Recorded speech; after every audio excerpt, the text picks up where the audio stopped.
السلام علیکم ناظرین، میں رئیس اعظم حیدری فضائل ذکر پیش کر رہا ہوں، سماعت فرمائیں۔ حضرت ابوبکر صدیق رضی اللہ تعالی عنہ حضرت ابوبکر صدیق رضی اللہ تعالی عنہ حضور اقدس صلی اللہ علیہ وسلم کی خدمت میں رنجیدہ سے ہو کر حاضر ہوئے۔ حضور صلی اللہ علیہ وسلم نے دریافت فرمایا کہ میں تمہیں رنجیدہ دیکھ رہا ہوں، کیا بات ہے؟ انہوں نے عرض کیا کہ گزشتہ شب میرے چچا زاد بھائی کا انتقال ہو گیا۔ میں نزا کی حالت میں ان کے پاس بیٹھا تھا، اس منظر سے طبیعت پر اثر ہے۔ حضور صلی اللہ علیہ وسلم نے فرمایا تم نے اس کو لا الہ الا اللہ کی تلقین بھی کی تھی؟ عرض کیا کی تھی؟ ارشاد فرمایا کہ اس نے یہ کلمہ پڑھ لیا تھا۔ عرض کیا کہ پڑھ لیا تھا؟ ارشاد فرمایا کہ جنت اس کے لیے واجب ہو گئی۔ حضرت ابوبکر رضی اللہ تعالیٰ عنہ نے عرض کیا یا رسول اللہ، زندہ لوگ اس کلمہ کو پڑھیں تو کیا ہو؟ حضور صلی اللہ علیہ وسلم نے 2 مرتبہ یہ ارشاد فرمایا کہ یہ کلمہ ان کے گناہوں کو بہت ہی منہدم کر دینے والا، یعنی بالکل ہی مٹا دینے والا فائدہ۔ مقابر میں اور میت کے قریب کلمہ طیب پڑھنے کے متعلق بھی کثرت سے احادیث میں ارشاد ہوا ہے۔ ایک حدیث میں ہے کہ جنازہ کے ساتھ کثرت سے لا الہ الا اللہ پڑھا کرو۔ ایک حدیث میں آیا کہ میری امت کا شعار نشان ہے، جب وہ پلسرات پر چلیں گے تو یا لا الہ الا انت ہوگا۔ دوسری حدیث میں ہے کہ جب وہ اپنی قبروں سے اٹھیں گے تو ان کا نشان لا الہ الا اللہ وعلی اللہ فلیتوکل المؤمنون ہوگا۔ تیسری حدیث میں ہے کہ قیامت کے اندھیروں میں ان کا نشان لا الہ الا انت ہوگا۔ لا الہ الا اللہ کو کثرت سے پڑھنے کی برکتیں مرنے سے پہلے بھی بسا اوقات نزا کے وقت سے محسوس ہو جاتی ہے اور بعض اللہ کے بندوں کو اس سے پہلے بھی ظاہر ہو جاتی ہے۔ ابو العباس رحمۃ اللہ علیہ کہتے ہیں کہ میں اپنے شہر اشبیلیہ میں بیمار پڑا تھا۔ میں نے دیکھا کہ بہت سے پرندے بڑے بڑے اور مختلف رنگ کے سفید، سرخ، سبز ہیں جو ایک ہی دفعہ سب کے سب پر سمیٹ لیتے ہیں اور ایک ہی مرتبہ کھول دیتے ہیں، اور بہت سے آدمی ہیں جن کے ہاتھ میں بڑے بڑے طباق ڈھکے ہوئے ہیں جن کے اندر کچھ رکھا ہوا ہے۔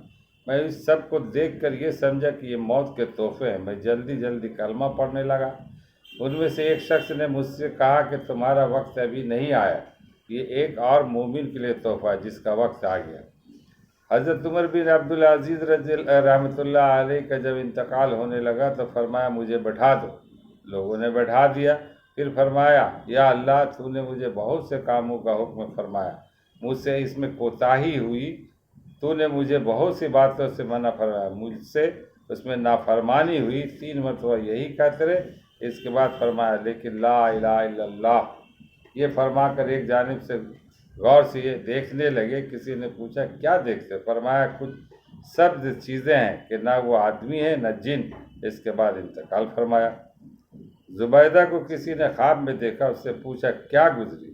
اس نے کہا کہ ان 4 کلموں کی بدولت میری مغفرت ہوگی، لا الہ الا اللہ وابنی بہا عمری، لا الہ الا اللہ وادخلوا بہا قبری، لا الہ الا اللہ قلوا بہا وحدنی، لا الہ الا اللہ لا القی بہا ربی۔ لا الہ الا اللہ کے ساتھ اپنی عمر ختم کروں گی اور لا الہ الا اللہ ہی کو قبر میں لے کر جاؤں گی، لا الہ الا اللہ کے ساتھ تنہائی کا وقت گزاروں گی اور لا الہ الا اللہ کو لے کر اپنے رب کے پاس جاؤں گی۔ اللہ تعالی ہم لوگوں کو کلمہ لا الہ الا اللہ دل سے پڑھنے کی توفیق عطا فرمائے، اور لا الہ الا اللہ جب پڑھ لیا کہ نہیں ہے کوئی معبود سوائے اللہ کے، تو بس اسی کے حکم کو مان کر زندگی گزارنا ہے۔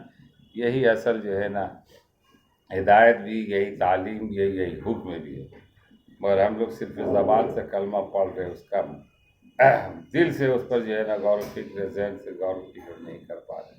اسی کو بسا لینا کہ جب لا الہ الا اللہ ایک ہی معبود ہے، اس کے سوا کوئی دوسرا نہ ہو۔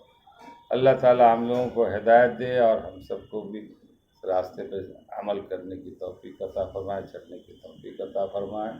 اس ویڈیو کو بھی دور تک پھیلائیں، یہ بھی ایک صدقہ جاریہ ہے۔ ایک بات بھی دین کے جانتا ہو تو آپ دوسروں تک پہنچانے کی کوشش کریں۔ زبانی ہو، تحریری ہو یا پھر تقریری ہو، جس انداز سے بھی ہو، جس ذرائع سے بھی آپ اس بات کو آگے بڑھائیں۔ یہ ایک نجات کا ذریعہ ہے۔ پتہ نہیں کون سی بات کس کے دل میں اتر جائے اور ایمان والے ہو جائے، کلمہ والے ہو جائے، تو آپ کا نجات کا راستہ۔ السلام علیکم، میرے ساتھ ہماری